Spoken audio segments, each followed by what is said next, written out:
नमस्ते, मैं हूं संजय दीक्षित और आप देख रहे हैं दी जयपुर डायलॉग्स। जम्मू और कश्मीर में कुछ ऐसा हो रहा है जो न भूतो न भविष्यति है। जी, वो ऐसा इसलिए हो रहा है जो मैं कह रहा हूं जो कि भूतो न भविष्यति, इसलिए क्योंकि पहली बार इतिहास में, इतिहास का मतलब जो आज तक का ज्ञात इतिहास है, पिछले 1000 वर्ष में पहली बार ऐसा हो रहा है कि जो एलीट है और कश्मीर के संदर्भ में जो वहाँ का अशराफ वर्ग है, और यह अशराफ वर्ग वो है जो ऊपर से कहता है कि हम भारत के साथ हैं और अंदर ही अंदर वो हर प्रकार का विघटनकारी और विभाजनकारी जो तत्व है उसको साथ में लेकर चलता है, और जिसको कई बार हम हाफ सेपरेटिस्ट कहते हैं, या फिर हम ये कहते हैं कि साहब कि ये जिहाद सिंपथाइजर्स हैं या ये जिहाद को बढ़ाने वाले हैं। और इन्होंने बहुत मज़े किए। ये वे लोग हैं जिन्होंने कौड़ियों के दाम पर ज़मीनें ली हैं। कौड़ियों के दाम पर ज़मीनें लेने के बाद भी जब इनको संतोष नहीं हुआ तब इन्होंने ज़मीनों पर कब्ज़े किए हैं, उनके ऊपर अतिक्रमण किए हैं और अतिक्रमण करके उस पे ऊपर बड़े बड़े होटल बना रखे हैं, बड़े बड़े मकान बना रखे हैं और पता नहीं क्या क्या कर रखा है। तो अब क्या हुआ कि एक यहाँ पुराना एक्ट चलता है, इसको कहते हैं लैंड ग्रांट एक्ट संवत 1960। तो संवत 1960 का मतलब हुआ कि ये सन 1903 का एक्ट है, यानी महाराजा के कार्यकाल का यह एक्ट है।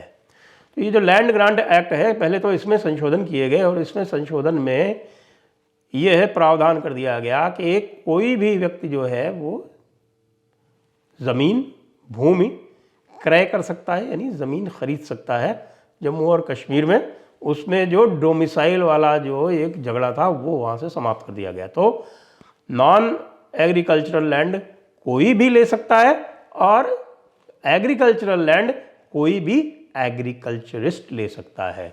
ये जो एग्रीकल्चरिस्ट वाला जो प्रावधान है ये बहुत सारे राज्यों में है, उत्तर प्रदेश में भी है, महाराष्ट्र में भी है। वहाँ भी आप एग्रीकल्चर लैंड तभी ले सकते हैं जब आप अपने आप को बोनाफाइड एग्रीकल्चरिस्ट सिद्ध कर दें। आपको ध्यान होगा अमिताभ बच्चन ने एक भूमि ली थी बाराबंकी ज़िले में उत्तर प्रदेश में, और बाराबंकी ज़िले में उत्तर प्रदेश में ज़मीन लेने के बाद में फिर उसके ऊपर जब लोगों ने आपत्ति उठाई तो उनकी वो ज़मीन निरस्त हो गई। वो उनका जो बैनामा था, क्रय पत्र था, वो निरस्त कर दिया गया। किस आधार पर?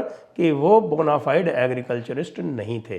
तो इसलिए इसमें मुझे कोई आपत्ति नहीं लगती। तो अब जो है ये लैंड लॉ ये एट पार आ गया है। लेकिन इससे भी बड़ी बात क्या हुई है? इससे भी बड़ी बात ये हुई है कि इंडस्ट्री के लिए बहुत सारी लीज़ जारी हो गई है। बताते हैं कि 100 से अधिक जो लीज़ है वो इंडस्ट्रीज़ के लिए जारी हो गई, जिसमें से अधिकतर जम्मू में। तो एक जो इंडस्ट्रीज़ को एक ग्रहण लगा रखा था वहाँ के स्टेट सब्जेक्ट के नाम पर, वहाँ के डोमिसाइल के नाम पर, वो ग्रहण समाप्त हो गया। अब जम्मू और कश्मीर का, विशेषकर जम्मू प्रांत का जो विकास है वो उस पर अवरोध नहीं आएगा इन कारणों से। सबसे बड़ा जो धक्का लगा है वो 2-3 कारणों से लग रहा है। ये लैंड ग्रांट रूल्स उसमें से एक ये कह सकते हैं कि आप ये सोने में सुहागा हो गया। पहली बात तो वहाँ पे आपको पता है कि जो हाई कोर्ट ने रोशनी एक्ट जो है उसको निरस्त कर दिया था। तो रोशनी एक्ट में जो भी इन्होंने भूमियाँ आवंटित की थी, जो लैंड अलॉट की थी, उन सबका जो है वो पोजेशन लिया जा रहा है, उन पर बुलडोज़र चलाए जा रहे हैं। उनमें बहुत बहुत महत्वपूर्ण और बहुत ही शक्तिशाली लोग जो हैं उनके ऊपर गाज गिर रही है। इसी तरह से बहुत सारी कचराई लैंड जिसको बोलते हैं, कछार की लैंड, यानी नदी की जो ज़मीनें हैं उनके ऊपर जो कब्जे हो रखे थे उनको रेवेन्यू डिपार्टमेंट से उनको आइडेंटिफाई करके उनको खाली कराया जा रहा है। तो उसके कारण जो जम्मू में विशेषकर जो एक प्रकार से लैंड जिहाद हो रखा था, ज़बरदस्ती मुसलमानों को लाकर वहाँ पर डेमोग्राफी चेंज करने के इरादे से ज़मीनें कब्जाई गई थी, उन सबको खाली कराया जा रहा है। और इसके विरोध में कश्मीर की सारी पार्टियां लामबंद हैं, कांग्रेस भी लामबंद है उनके साथ में। अभी अभी कांग्रेस ने जम्मू में प्रदर्शन किए हैं और जम्मू में प्रदर्शन करने का उनका जो एक मुख्य मांग है वो इन कब्ज़ों को हटाने के विरोध में भी है। जहाँ तक कश्मीर का प्रश्न है, वहाँ सारी की सारी ये पार्टियाँ हैं, कांग्रेस हुई, पीडीपी हुई, नेशनल कॉन्फ्रेंस हुई, अपनी पार्टी हुई, या फिर वो सज्जाद लोन हुए, सब के सब इसमें शामिल हैं। क्यों शामिल हैं? इस सब के सब इसलिए भी शामिल हैं क्योंकि इन्होंने न केवल ज़मीनें कब्जा रखी हैं, इनको इस लैंड ग्रांट रूल्स में ज़मीनें बहुत सस्ती सस्ती मिली भी हुई हैं। अब ये 9 दिसंबर को ये लैंड ग्रांट रूल्स जो हैं ये नोटिफाई हो गए, तो नोटिफाई हो गए तो ये थोड़ा बहुत हल्ला गुल्ला हो रहा था, लेकिन अब जो है हुआ क्या है कि जो इन्हें बहुत सारी पुरानी लीज दे रखी थी। इसमें आपको उदाहरण देता हूँ गुलमर्ग का। गुलमर्ग में रजिस्टर्ड होटल है 59 यानी 59। इनमें से 55 जो हैं वो ये जो प्राइम लैंड पे है, मतलब रजिस्टर्ड प्राइम लैंड पे होटल है 59 में से 55 जो है वो 5-5 रुपए की लीज पर हैं। कितने की? 5-5 रुपए की लीज पर हैं। ये 100 साल की लीज थी पुरानी, और इसमें हर तरह का एलीट सम्मिलित है। इसमें बहुत सारा कश्मीरी पंडित एलीट भी है, लेकिन 5 रुपए की लीज, जरा आप सोचिए। और आप इस 5 रुपए की लीज़ का 100 वर्ष तो हो गए, 100 वर्ष के बाद होने पर भी वो लीज़ जो है वो ऐसे ही चलती रही। तो अब लीज़ जो समाप्त हो चुकी है उनको रिन्यू करने के लिए ऑक्शन किया जा रहा है। ये कहा जा रहा है कि भाई ये ऑटोमेटिकली आपको नहीं मिलेंगी, ऑटोमेटिकली रिन्यू नहीं होगी। 5 रुपए की लीज़ और करोड़ों रुपए की भूमि, इनका कोई सामंजस्य नहीं है। अब जो कोई भी होगी वो नए लैंड ग्रांट रूल्स के अंतर्गत होगी, ऑक्शन होगी, ऑक्शन को मैच कर दीजिए। इसमें ये चल रहा है कि भाई जिन लोगों की ज़मीनें हैं यदि वो ऑक्शन की प्राइस को मैच कर देते हैं तो हो सकता है कि उनको उनकी बात कर ली जाए। नहीं तो आइए ऑक्शन में, आइए भाई, आपका सबसे ज़्यादा स्टेक है, आप आइए ऑक्शन में और ऑक्शन कीजिए। अगर आपको इतना ही फ़ायदा हो रहा है, करोड़ों की ज़मीन है आपको फ्री में मिली हुई है, तो ऑक्शन में लीजिए, अगले 99 वर्ष की लीज लीजिए। तो ये इससे जो है पूरा का पूरा जो वहाँ का अशराफ तबका है, जिसमें से 55 में से मेरे ख्याल से करीब, जैसा बता रहे हैं लोग, अभी मेरे पास पक्के आंकड़े नहीं है, लेकिन बता रहे हैं कि इन 55 में से 50 ऐसी है जो यहाँ के जो टॉप पॉलिटिशियंस इत्यादि है, टॉप बिजनेसमैन, जो सारे के सारे जो है वो सेपरेटिस्ट इकोसिस्टम से जुड़े हुए उनकी हैं। अब इनका क्या होगा? एक तरह से तो फ्री में मिली हुई ज़मीन थी। 5 रुपए क्या होता है भैया आज के दिन में?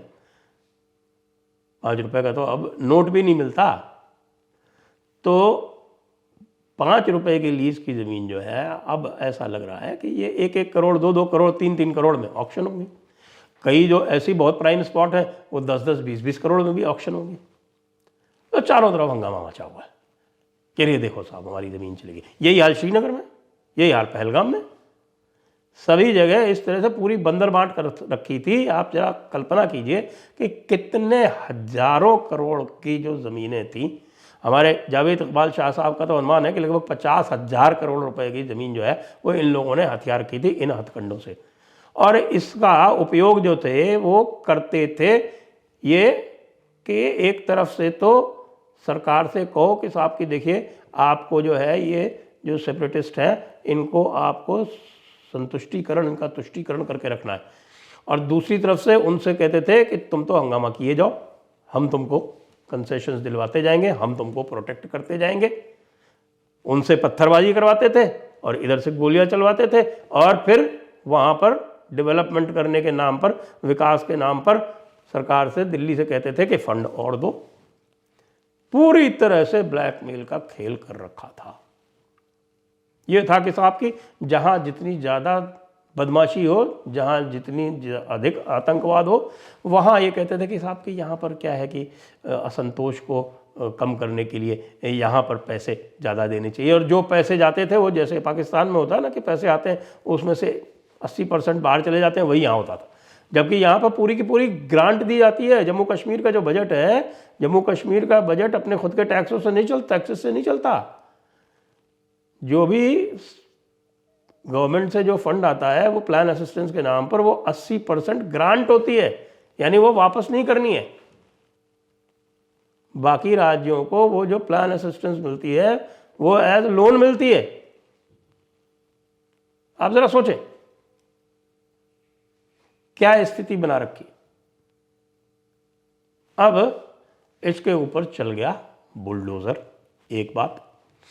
और दूसरा, अब ये लैंड ग्रांट रूल्स आने के बाद से और स्टेट सब्जेक्ट वाला जो और डोमिसाइल वाला जो मामला है उसको इसमें से हटा देने के बाद में तो भाइयों कोई भी अब भूमि क्रय कर सकता है, ज़मीन खरीद सकता है जम्मू और कश्मीर में नॉन रेजिडेंशियल पर्पस के लिए, होटल बनाने के लिए। सरकारी लैंड अगर लेनी है लीज के ऊपर तो ऑक्शन में ले सकता है। जो भी ऑक्शन होगा उसमें कोई पाबंदी नहीं है कि कहाँ से कौन आकर उस ऑक्शन में बिडिंग करता है। हो गया ना फिर जम्मू और कश्मीर का फुल इंटीग्रेशन। लेकिन इसके लिए बताएं कि इसके लिए जयपुर डायलॉग्स को लगभग 2-3 वर्ष तक एक तरह से हम कह सकते हैं कि हमारे जो पैनलिस्ट हैं, अंकुर शर्मा हैं, अंकुर शर्मा का तो बहुत योगदान है। अंकुर शर्मा ने ही तो ओरिजिनल रोशनी एक्ट के विरोध में पिटीशन लगाई थी। अंकुर शर्मा हैं, डॉक्टर अजय चुंगू हैं, जावेद इकबाल शाह साहब हैं, हमारे पूर्व डीजीपी एसपी वैद साहब हैं। इन सब का बड़ा योगदान है। लगातार इनको हमने बराबर फोकस पे रखा और बराबर इसके बारे में हम बात करते रहे। इसलिए आज ये संभव हो पाया है कि जम्मू और कश्मीर भारत में अब पूरी तरह से इंटीग्रेट होने की ओर अग्रसर है। इसके लिए आप हमें भी बधाई दे सकते हैं, हमारे पैनलिस्ट को भी बधाई दे सकते हैं, लेफ्टिनेंट गवर्नर को भी बधाई दे सकते हैं, भारत सरकार को भी बधाई दे सकते हैं, सभी को बधाई दे सकते हैं। जय हिंद, वंदे मातरम।